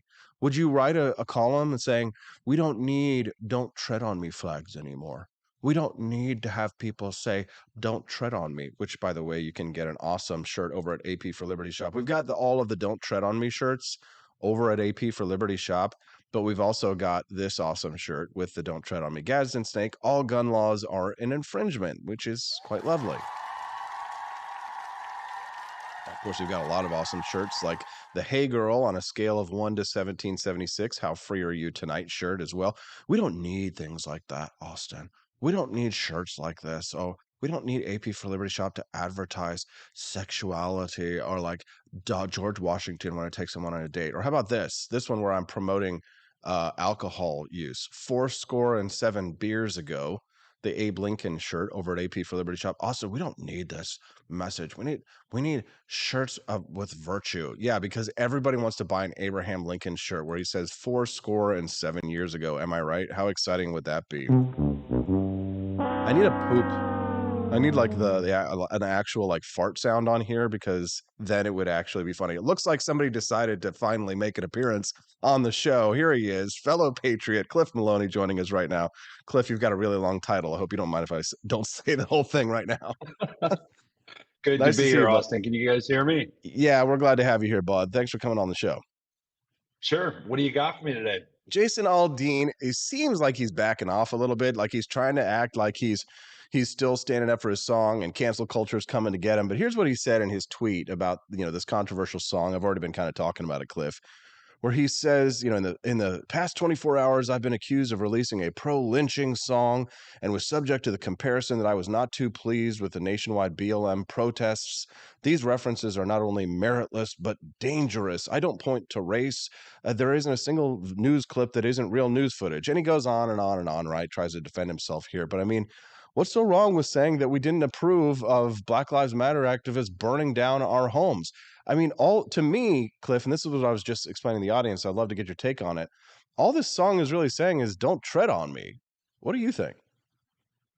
Yeah, and I think what you see here is the typical response from somebody who is scared to death of being canceled. If you think he wrote that, you're out of his mind. He's in a corporate boardroom with these crisis attorneys and these folks who are telling him what to do, rather than a natural response to the song, which would be, I don't really think anything about it's wrong, right? It's a simple message of, don't try that here, and I think that what you I'm upset that he reacted the way he did, not because I think he needed to triple down, but like just don't react. That's what the mob wants. They want people to react. They want people to have to capitulate and apologize and kind of say, "Oh, I'm so sorry that I did something. I'm not sure what I did, but if I offended somebody, you don't have to be sorry for offending somebody." I mean, that's a beautiful thing about America. You mentioned "Don't tread on me." I mean, that used to be the standard. Was look, words are not enough for us to feel bad. Yeah, you can feel bad for offending a friend or a family member, or you can feel bad for offending somebody. But if you're giving your basic opinion, you have that right, and you don't need to run and apologize. And I think this statement, it doesn't damage him. It probably does what he wants, which is most people will still see it as, the song is truthful and the left is crazy. But it gives him at least that corporate response that will probably help from all these different sponsors and corporate advertisers from pulling their support for him. So maybe he's played it right. Maybe he's got all sides played at the moment. But yeah, I think it's hilarious to see how the left is reacting to, a song from a guy who I'd never call a libertarian or a conservative. I mean, gosh, if we get into his position on gun rights, you might get me, all flared up because this guy is not in any way somebody who's been a warrior for our issues, which makes it even funnier when they're trying to go after him as this crazy racist. That's a really good point, Cliff. And I didn't actually know that about Jason Aldean. So he's made some statements in the past about gun control that people like you and I would not be too keen on, eh? Yeah, and I got lit up because I posted a little response video when this was, first breaking, and every single purist Ron Paul libertarian was letting me have it in my DMs or in the comments, which of God course bless I, him. I love them all, right? But apparently, yeah, after one of the mass shootings that occurred at one of the big festivals and concerts he was hosting, he bowed down and made this big statement about guns and how I think it should be less people should have guns and less access. And once again, this is why he's very smart. He didn't give the full, hey, we need to ban assault rifles and we need to do X, Y, Z. Never specifics, but there was enough pressure. It's becoming a pattern for him. There was enough pressure that he decided it would be worthwhile and it would be a calculated decision to come out and make some sort of mild statement. And so that's what he did on guns. And I don't think he's been too political in other areas. But I always tell people, especially to the liberty lovers out there, people play a role, right? You and me have talked about Robert F. Kennedy, and it's like, is he this diehard libertarian? No, and you and me know that. He's horrible on a bunch of issues. The same thing with Jason Aldean, but that's not their role. Their role is not to be Ron Paul. Their role is in certain things for us to expose the left or to just show some of the hypocrisy from different sides where it doesn't, let's say, add up. And I think you're seeing that here with his situation. Cliff, do you think that he's playing us? You think that this whole try that in a small town, you think this is just a shtick? Oh yeah. I mean, I think 90% of country music artists are performing a shtick. I mean, but we eat it up, right? We're here in Missouri. I mean, we eat it up every day and we're seeing it all around us. But yeah, I mean, I think, is it a full blown conspiracy where, he planned on all these pieces falling in the right spot? No, I don't think that. But I think, if somebody came to his small town, would he do something about it? I'm probably with the radical left on this that are calling him out saying he won't do jack shit if they come to the town. That's just where I'm at. I don't know the guy. Maybe he's a patriot in disguise, and maybe I'm wrong. But yeah, I think that that's part of the entire, let's not even just call it an act. That's the country music culture, is this idea that you try to hit on some of these themes that are working class, that are blue collar America. And he's hitting on a theme that people care about. They care about the riots, they care about the killings, they care about what's happening in some of the inner cities because it scares the shit out of people who are in other parts of the country. So I think he's right over the target with hitting the themes. Does he believe it, Austin? I don't know, but I do think it's part of a shtick. That's a good word to use that will actually get views and get listeners, and it's what people want to hear. Speaking of getting views and listeners, we're getting a lot of views and listeners this morning. Good morning to everybody watching us today. 70, 80, 90, 100, 120. This is now the number one most watched show of the entire, in terms of continuous viewers. We are now pushing up towards 130 live viewers watching us between YouTube and Rumble this morning. Grateful to have you here. Make sure you click that like button. Is it because of Cliff? You like Cliff?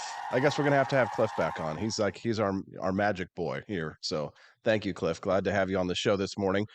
Cliff is the host of the Cliff Maloney Show. He's also helped to stage hundreds of winning campaigns for liberty here in the United States. Former Ron Paul and Rand Paul staffer, and we're glad to have him here. He also lives in Missouri as well, in Sedalia. So we know what life is like in a small town.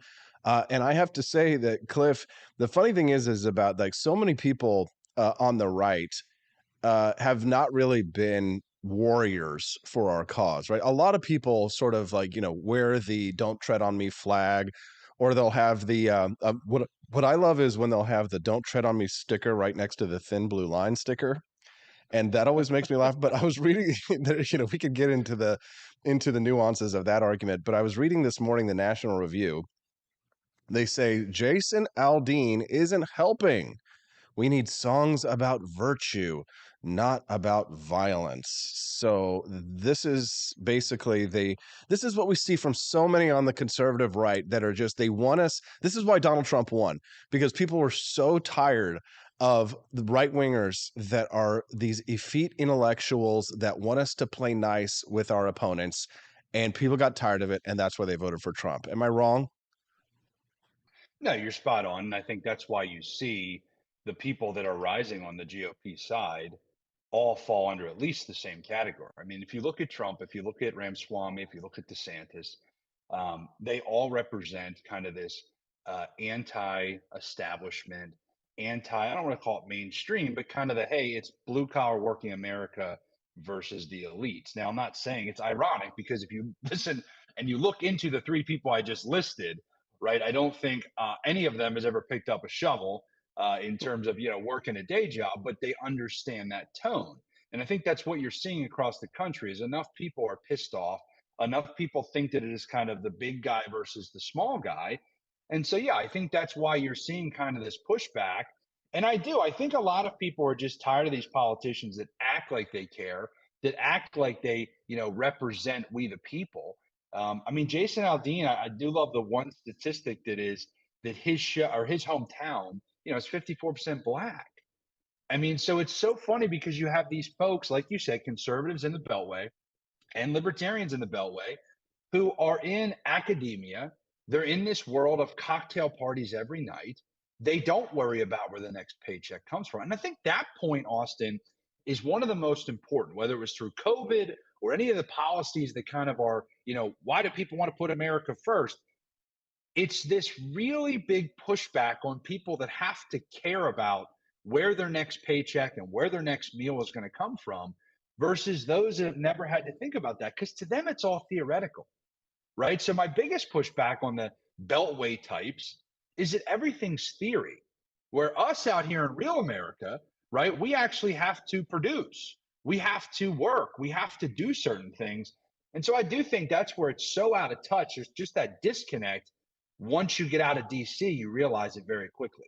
Yeah, for sure. The funny thing is about those Beltway types is that they love to criticize. They love to pick apart what we're doing out here in flyover country, trying to change our states, trying to like get involved and fight back. I remember getting criticized by Beltway libertarians when I was fighting against COVID tyranny when it first hit, when I was talking about when I was fighting against mask mandates here in my small hometown here in Jefferson City, and I'm getting these some guy who like does stuff for Reason Magazine every once in a while is like trying to challenge me on masks and explain to me the science of masks and all this kind of stuff. And I'm like, dude, this is not Washington D.C. Okay, this is Jefferson City, Missouri.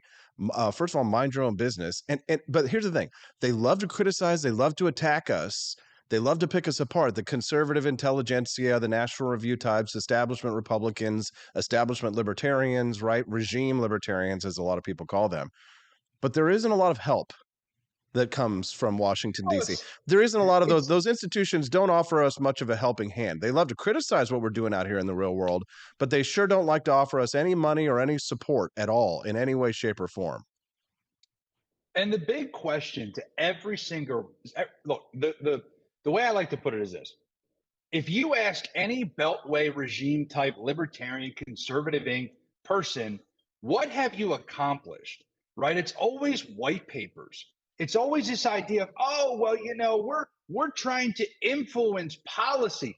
3 people make policy in Washington, D.C. Like, the facade is up.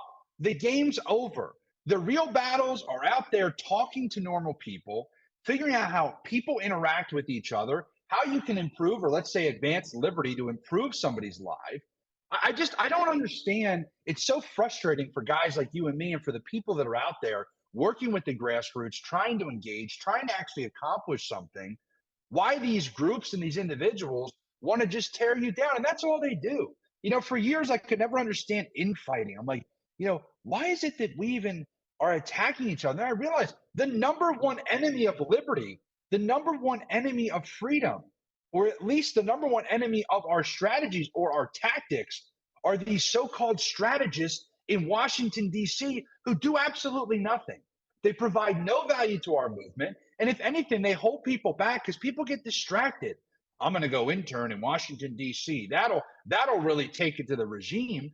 No, go start a business. Go get somebody elected as a state rep in your community who actually believes in fighting against the radical, corrupt establishment. That's how we make a difference. But you're right, Austin. These folks during COVID especially, they were the enemy. They were the ones who claimed to be pro-liberty, pro-freedom, but they were telling us how we had to inject our bodies and wear these masks because there was some academia buddy they had that was teaching them the theory. No, go work a day job. Talk to those people about staying home for 3 months because your salon had to be shut down, or because you weren't allowed to work a construction site outdoors unless you were socially distancing. I mean, those were the real patriots during that whole battle. No, for sure. In the beginning of the change, a patriot is a scarce man, hated and scorned. But when his cause succeeds, everyone joins him. For then it costs nothing to be a patriot, as the great Missourian Mark Twain. As the great Missourian Mark Twain said. And as a great Missourian yourself, Cliff, we'd love to hear more from you. I'm sure that the masses of crowds of people who are watching us right now this morning would love to hear from you more. How can they find out more information about you and your work or follow you online? Yeah, sure. CliffMaloney.com. You can get all my socials there. Subscribe to my email updates. Check out things as we put them out. And especially those out there that would like to run for office, or they've got a strategy. I will spend about half my time trying to talk you out of running for office. But if you're really serious about it, we do candidate trainings, and we really try to get folks in the right mindset of how they can go out and make a difference. And like I said, don't be offended when I tell you you're crazy and you shouldn't waste your time. But CliffMaloney.com. Would love to chat with all you guys. No, you don't have to convince me, Cliff. I'm not running for office. Thanks. I appreciate it. Cliff Maloney, thank you very much for your time today. We hope to have you on the show again real soon. Have a great week. Thanks very much. What do you think of Cliff Maloney there? Here's the ladies from The View talking about the Jason Aldean song. Take a listen. Unfortunately, this became the #1 song on U.S. iTunes. We have a problem in this country about race, and the biggest problem is we refuse to admit that it exists. Well, don't you think that a lot of this big... If you don't admit that race problems exist, then you're a racist. If you do admit that they exist and talk about them, you're a racist. These small town businesses, racist is about race. The cities have more black people than the small towns. Of course, and The View attack Jason says that Jason Aldean's hometown is one of the most racist places in the country. It's 54% black and 39% white. All right, so John Miltimore's, we're going to talk about the Barbie movie a little bit more. I got to go get John Miltimore real quick. Let me drop a quick commercial break. When we get back, we're going to talk about the movie there has never been a movie that hated men as much as the Barbie film. We'll talk about that. I'll give you a quick little review. John Miltimore will join us when we get back on the Wake Up America Show at wakeupAmericaShow.com.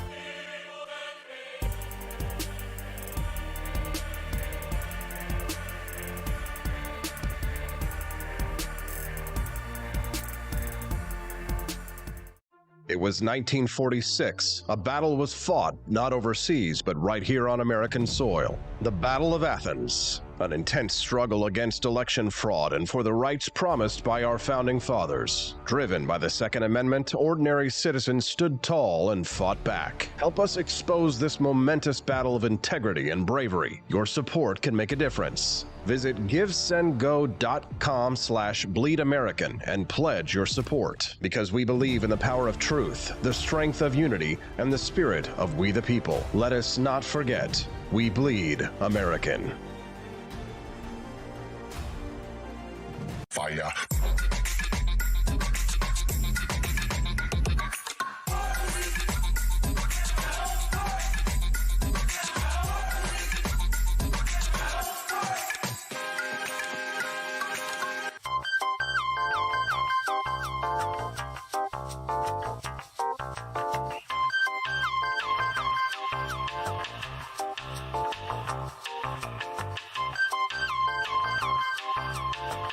Hello, this is Barack Obama, and let me tell you why Austin Peterson stinks, and you should never pay attention to anything that he has to say. First of all, he's a libertarian, and we all know libertarians are idiots. They don't realize how important government is to everything that we do.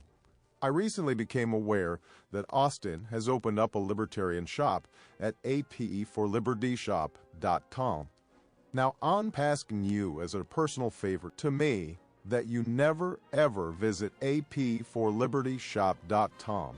With all of the great Liberty merchandise there, the last thing that we need to do is to get people spreading this message around the country, because then they might start thinking that they don't need government. And that's the last thing that good Democrats like us want. So if you love democracy, like me, and hate freedom, then don't visit AP for Liberty Shop. Like I said, whatever you do, do not visit aporlibertyshop.com. I'm Barack Obama, and I approve this message.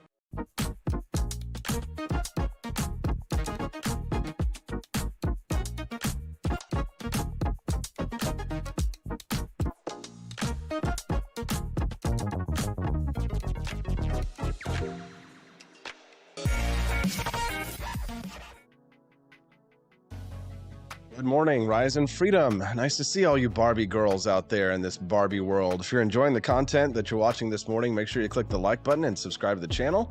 Be glad to have you join us here on the Wake Up America show. This week's going to be a little bit different.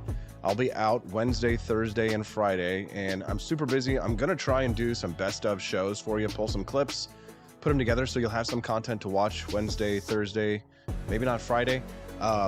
But I will be out those days there'll be no live show because I'm going to be filming a documentary in Athens, Tennessee about the Battle of Athens. So Stephanie and I will be traveling down there. And if you'd like to get more details about that, you can visit the website, givesendgo.com/bleedamerican. givesendgo.com/bleedamerican. Find out more about the documentary about the only successful insurrection in the United States since, well, the American Revolution. We'll be doing some really cool interviews with people in the community and talking about why so many people are still divided about that incident, that bloody political violence that occurred 77 years ago. So make sure that you keep an eye out for updates about that. And click like and subscribe to the channel that you're watching us on right now. Well, all right, it's time, Barbie girls. We'll get back to the main discussion here. Let me very quickly play a little quick clip of one of the nice things about the Barbie movie before we start to trash it with my next guest. Here he is, Michael Cera. Hi, Barbie. Oh, hi, Alan. There are no multiples of Alan. He's just Alan. Yeah, I'm confused about that. Michael Cera is actually one of the bright spots in a very dark movie. Yes, it's very bright and pink aesthetically, but the undertones of the film are so dark that my next guest said he wasn't going to take his daughter to go see it. Joining us now is John Miltimore, the managing editor of the Foundation for Economic Education. Morning, John. Hey, morning, AP. How's it going today? Doing good, man. Glad to see you here. So I guess we'll just get it out of the way. Caveat that you did not see the Barbie movie, so you're reacting to what you've heard from online and what I will say this morning. But well, tell us why you decided not to take your daughter. I'm sure you probably she probably wants to go see it. Yeah, she's 12 years old, so of course she wants to see it. And I'm like, sure, we'll probably go. One of the things I always do with movies, I Google them. I see what it's rated on IMDb or Rotten Tomatoes. Read a bit about it. And the more I started to read, I'm reading things like 2 Hour Wokeathon, and like all the wrong people were celebrating this movie. If you go, all the mainstream media people were just raving about it and saying like how it dissects the patriarchy and things in ways. And I'm like, I don't want to be there. Partly, am I shielding my daughter from this, or do I just really not want to suffer for 2 hours myself? I'm not sure what the real answer was. I wanted to see this movie. I did. Yeah. It looked kind of fun. It looked fun. It looked playful. And then I'm just reading this stuff, and I didn't want to see it. That said, I mentioned to you pre-tape, before we went on here, I just read something nice Reason had to say about it. Kurt Loder said, he made it sound like some of my concerns. He said, put those aside, go see the movie. It's pretty good. It's not anti-male. But I'm going to kick it over to you. You actually saw the movie, it sounds like. Yeah, well, here's the thing. It was false advertising, and that's the title of the show today, is the Barbie's bait and switch. They did not advertise what this movie was going to be about. They advertised this concept of a fun summer blockbuster, that would be kid friendly, and maybe there would be some kind of like existential discussions that would make it so that the adults who took their kids wouldn't feel like they were being, like watching something brainless. On the contrary, it was brainy, and it definitely would fly by the head over the head of any 12-year-old that goes and watches it. And then there's the entertainment factor for it. Because it's so aesthetically pleasing, I think kids will probably be like, "Oh, wow, that was so cool." But just from a perspective of someone who is, an art critic and operates in this space from time to time, dancing is okay, okay to good. Singing, not good.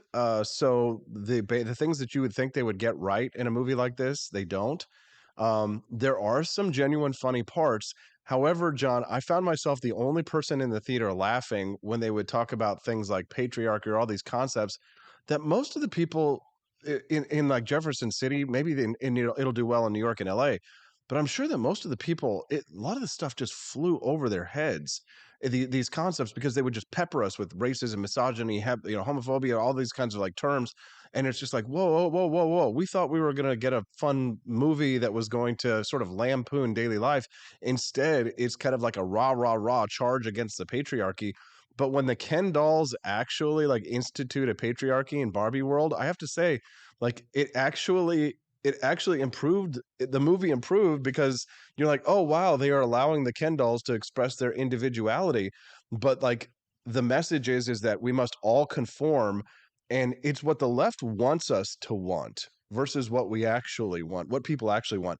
The left wants us. There's a transgender Barbie, and they show Ken like flirting with the transgender Barbie like they would be flirting with any of the other Barbies who were actually females, right? The left really, that just shows that they want us to be attracted to transgender women or basically biological men. And it's kind of like they really are trying very hard to tell us what we should want.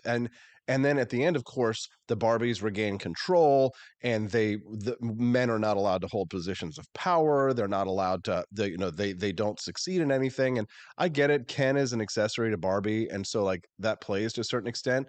But you can tell that there's a spiritedness behind this film, and that they look down on men, they despise men, and that they really do think that men should be relegated, that there would be no wars if there weren't men, all this kind of like female fantasy and stuff like that. And it just like, it's sort of like, it makes you want to be a misogynist. Yeah, no, I see, from your description, I see why so many people were raving about it in Yeah. the publications. All these people that went, they were inundated with intersectionality in college.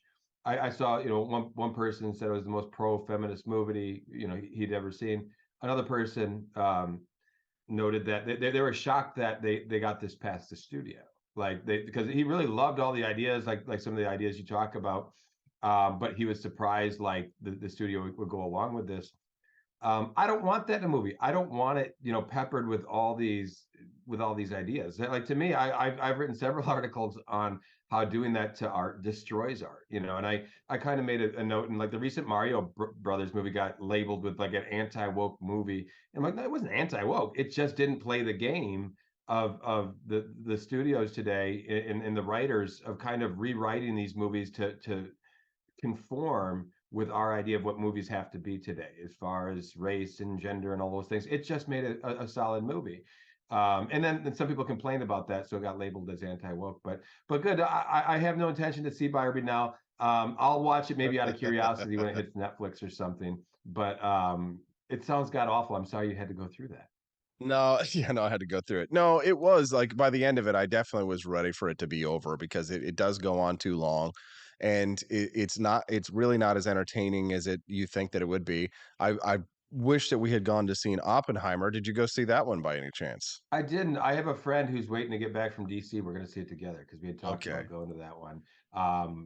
Did you say you did see that movie? No, we didn't see Oppenheimer, but that's our next one. We want to go see that one next. Now, Austin, I have to chide you over this because we've been saying who's America, half is going to go to Barbie, half is going to go to Oppenheimer, and you are one of those that went to Barbie instead of Oppenheimer. Yes, because I had the feeling that that Barbie was probably going to be a more culturally relevant film in terms of like a touchstone on culture, it being sort of more widely accessible. And sometimes you don't want to go and sit in a movie for 3 hours and be depressed because we know how Oppenheimer ends, right? Yeah. Barbie had that curiosity factor where it's like, what is this movie really going to be? And ultimately, I was disappointed. But with Oppenheimer, we know that at the end of the film that we nuke World War II and that Oppenheimer builds the bomb, and then he says something from the Bhagavad Gita, "Now I am become death, destroyer of worlds." So, but I'm so tired of debating with libertarians about the use of nuclear weapons. I mean, I just got done on like a 2 or 3 day battle with the Neo Confederacy online where they were upset about me saying that slavery was the primary cause of the Civil War, which sparked a 3 day battle, not akin to Gettysburg, not on the 4th It's of July. amazing. I saw some of that chatter going on, and I agree with you. Like, I don't know how, was it the only factor? No, but there was No. simply no other factor that was bigger than that. And a lot of people, I guess, don't understand that nuance. But to say that slavery wasn't the primary factor, I think is really, really silly. And I am impressed that you actually went to the more inferior movie, just so you could share with your audience because it is more culturally relevant. My concern is that there is going to be a Streisand effect to this, and all the hate on it is going to make it even bigger. I don't know if you saw like Ben Shapiro was torching dolls and stuff, and I'm like, Yes. I don't care if you don't like a movie, don't do that. Like I always found that stuff just awful. Well, I think I actually liked it because in the movie, there is the ugly Barbie doll, or they call her the weird Barbie, because apparently what happens to the Barbie dolls in Barbie Land also it happens to them from real life. So the real world impacts what's happening in Barbie Land. So if you like make your Barbie weird, or you draw on her, or you like, spread her legs out and all that stuff and make her look like odd or burn her hair, then they become like that in Barbie Land, which the movie really never addresses other than just Kate McKinnon's character being the one weird Barbie. But the fact is, like, if Barbie Land really did that, there would be a Holocaust every single day in Barbie Land Right. because so many people trash and destroy their Barbies. And of course, they never take that on, even though they take on all of these other major topics. We are now starting to get towards near record levels. We definitely have hit the record, John, for the most continuous. Should I say contiguous? Is that what it is? Live viewers watching the Wake Up America show. We just bumped up against 90 on Rumble as well as the 50 over on YouTube. Let's give ourselves a little round of applause. It's nice to have a big audience. The show has really been growing. We're coming up on our 1 year anniversary Final note here. on Barbie, something Yeah, that go just ahead. occurred to me. But Barbie is that character feminists hated, right? Like they hated Barbie because she was, beautiful, squeaky clean. Yes. All the girls had their Barbies and wanted to be beautiful. And they've actually managed to reinvent Barbie now to make her a feminist icon. So you almost have to hand it to them. Like they've made Barbie relevant in a way that really makes them happy. There's an irony there. I couldn't miss. Well, remember the Barbie from Toy Story? So I posted the meme that shows the guy saying, "I prefer the real Barbie," and then they show the Barbie doll, and then they says, "No, the real Barbie." And it shows the Barbie from Toy Story where she says, "Authority should derive from consent of the governed, not from threat of force." Perfection. That's the Barbie we like. It's hilarious. We talked about that. We actually want to do a short on YouTube about that to kind of partly nobody had seen the new Barbie yet. So we were kind of waiting for that. But yeah, like Toy Story 3 got it right. That is a Barbie we need. This new Barbie, come on, Yeah, so it's exciting to see such a nice big audience today, but make sure you click that like button and subscribe to the channel if you're enjoying watching us right now. I'm speaking to John Miltimore. He's the managing editor of the Foundation for Economic Education. John, you're a libertarian like me, philosophical libertarian, not party member libertarian. But can I ask you something? In regards to the Oppenheimer movie, the big debate around it is the question of whether or not it was moral or morally defensible to use the bomb at all. Where do you fall in that camp? Yeah, for years I fell into the camp that using the bomb initially was the right move, and using the second one was kind of a tragedy. And I think I'm still there. I haven't thought about this issue deeply a lot. I think if they had just paused, the Japanese were trying to figure, they were scrambling. They just got hit with a weapon we'd never seen before, right? The world had never seen anything like this. They were scrambling to try to figure out how to surrender and with saving face, which is important in Japanese culture. And then we just hit them with another one. So I've always justified, like in economics, one thing, there's trade-offs, right? Like, if you don't drop that bomb, how are you going to make Japan submit? Oh, you're going to be sending people storming beaches. It's going to be a Normandy-style invasion, and it would have made Normandy look like a tea party. And so people who say you never should be able to drop that bomb, are you suggesting then that American soldiers got to go take those beaches by force, and it would cost them their lives? They do that. They do say that. They do, many of them do. When we have these debates and discussions, John, we talk about the use of the bomb and the morals and the ethics of nuclear weapons versus any other weapons. Of course, the firebombing of Tokyo, killed far more people than the nuclear blast. But there seems to be something that people see as like uniquely evil about nuclear weapons, more or less than any other weapon. And one of the things that we that a lot of libertarians will point to is they'll say, well, look at the use of poison gas. It was declared a war crime, and then nobody used poison gas in World War II because they'd seen the devastation of World War I.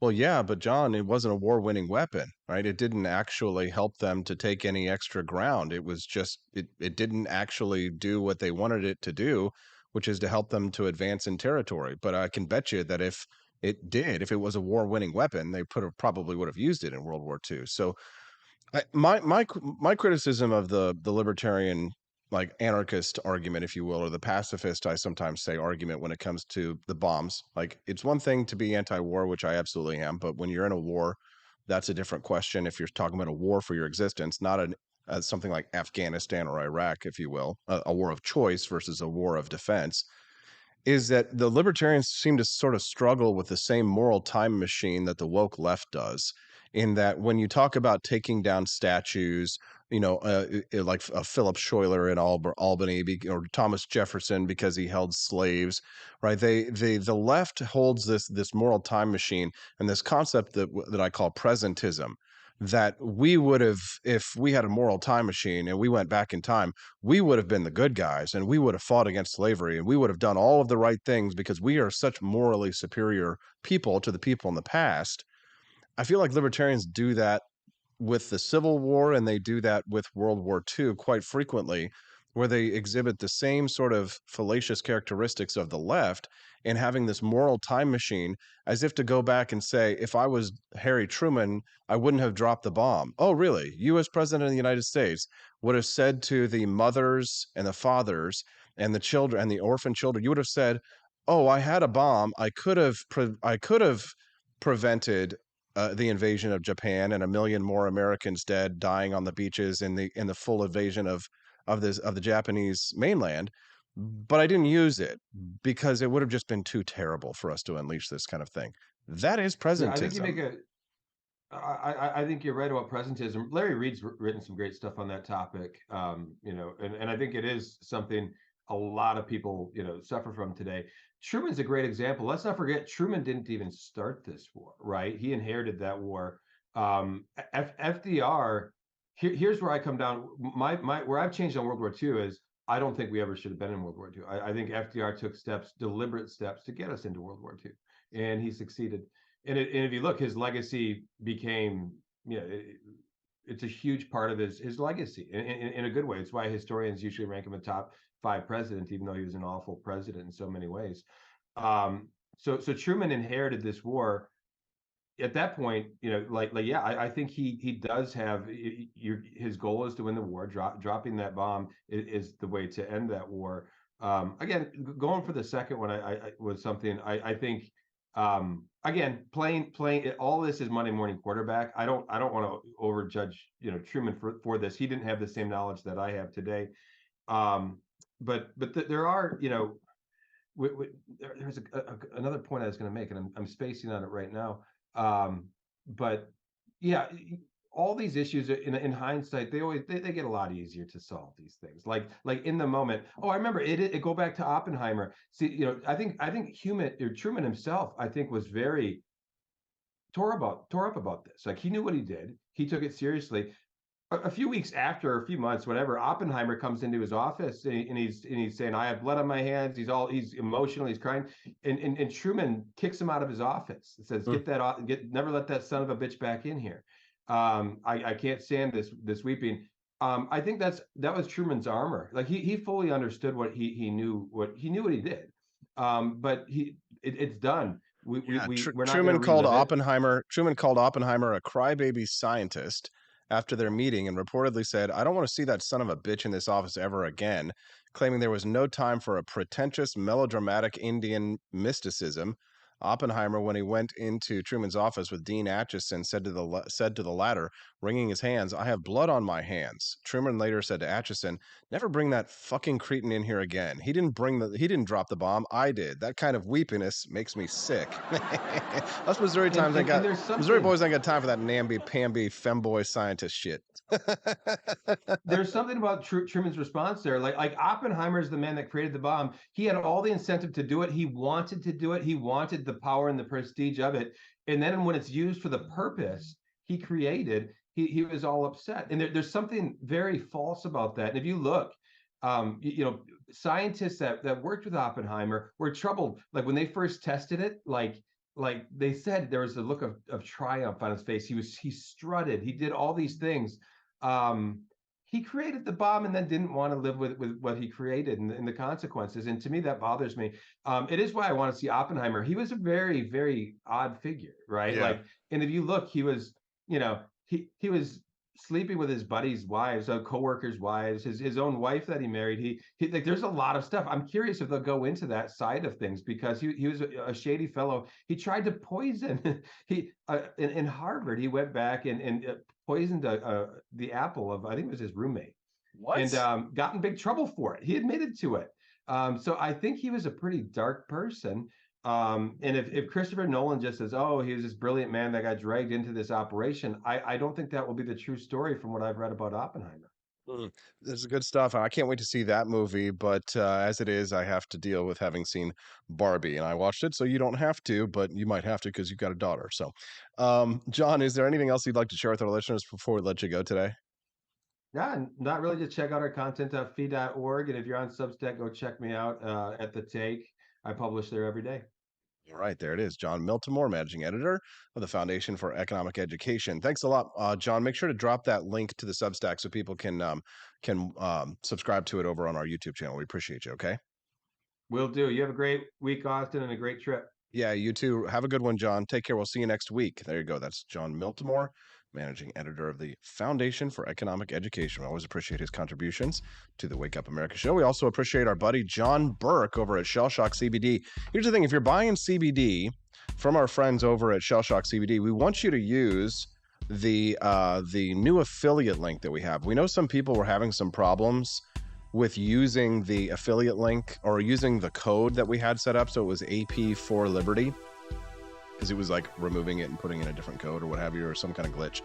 So our friend over at Shell Shock CBD, they've got an excellent line of CBD gummies, lots of non-psychoactive pain relief treatments, also some delicious ashwagandha and teas and vitamins and things like that to help you feel better and get more healthy and for pain relief. But of course, they also have their famous Delta 8, which the Delta 8 is that psychoactive compound. Now, you want to listen to synthwave hits while you take a hit off of his Delta 8. I recommend the edibles because that way you're not actually smoking anything, you're not putting anything in your lungs. You want to enjoy delicious edibles from our friends over at shellshockcbd.com. You get a 10% discount. But what I recommend you do is use the code that, the code will still work, but I'm going to drop the link for you. Let's see, in Rumble I already did. But on YouTube, there we go. I'm going to go ahead and do that. Drop the link. Sorry, I don't have a whole lot of help today. There you go. Boom. There's the link. So if you buy from Shell Shock, make sure you use this new affiliate code, the affiliate link. That way they can track to see that Austin is selling his proper amount of Shell Shock. So the Shell Shock show, they will Shell Seashores down by the seashore, for God's sakes. Austin, speak clearly, plainly. Speak to you trippingly on the tongue. Oh, good God. I need some more go-go juice. From AP for Liberty Shop. Kentucky Objectivist says, Shell Shock CBD energy mix is fantastic. Glad you like it. Check out that energy mix and use that link so that you can try. So let us know that he's actually doing his job of advertising. All right. It's 8:52. I'm supposed to end the show in less than 10 minutes, and I don't know if I have another topic lined up to go. Barbie review. We've talked about Barbie plenty, I think. Have we Barbied ourselves out? I'd love to hear your thoughts on that.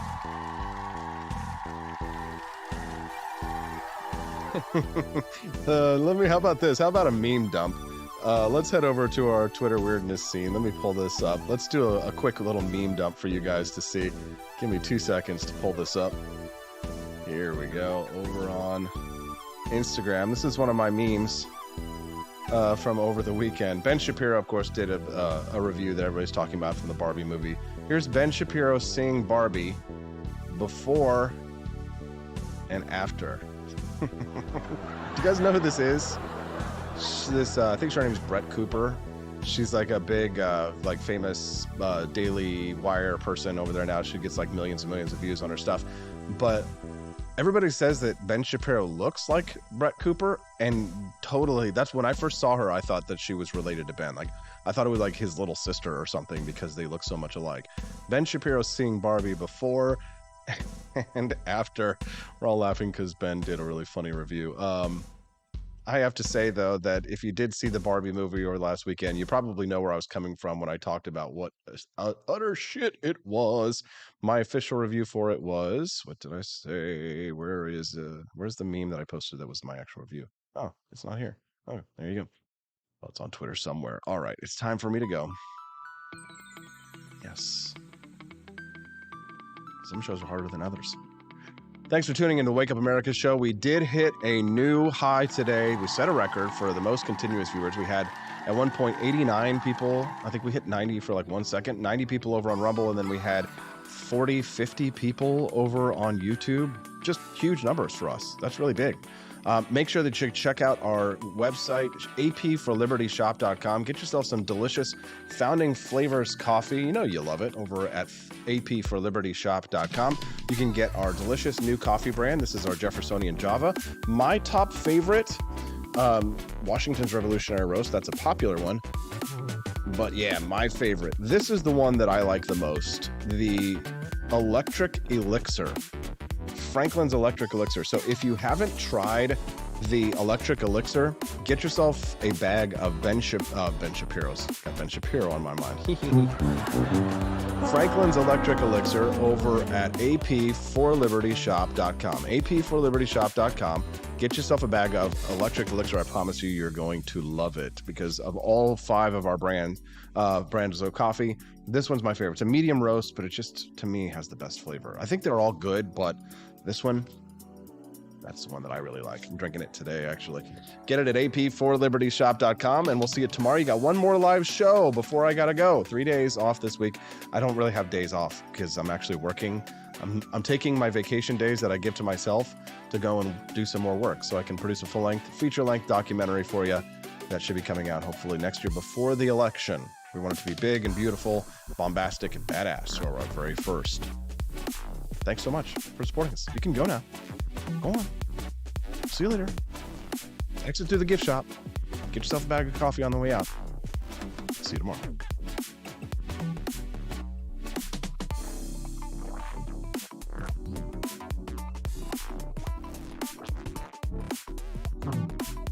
So good.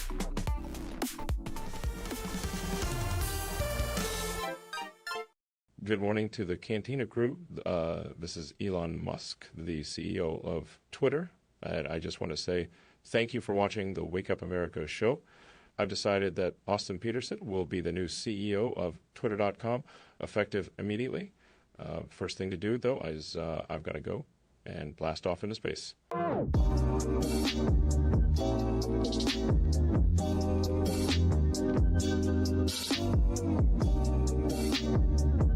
If there wasn't going to be somebody who was a fiery champion of liberty, somebody who would get out there and who would be aggressive, and if they wouldn't do it with more fire or passion than I had, then I would go and I would fight this battle for us. I've fought for the principles that we all share. Parties tend to be secondary to me. We're here because we believe in the principles of liberty. I am not a perfect messenger, but I think I'm a damn good one. This is a replica of our first president's flintlock pistol. You have my full support, my respect, and my gun.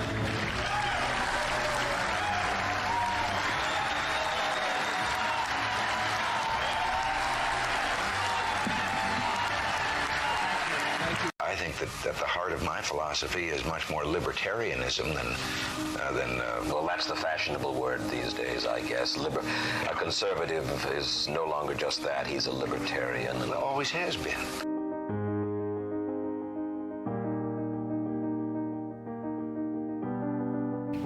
Yet any time you and I question the schemes of the do-gooders, we're denounced as being against their humanitarian goals. They say we're always against things, we're never for anything.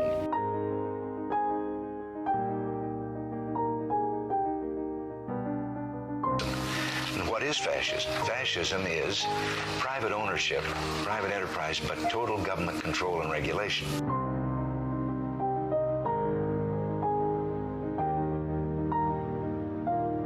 Well, the trouble with our liberal friends is not that they're ignorant. It's just that they know so much that isn't so.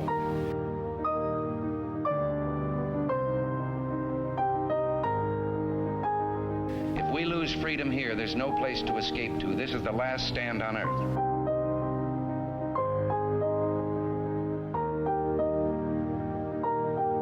This is the issue of this election. Whether we believe in our capacity for self-government or whether we abandon the American Revolution and confess that a little intellectual elite in a far distant capital can plan our lives for us better than we can plan them ourselves.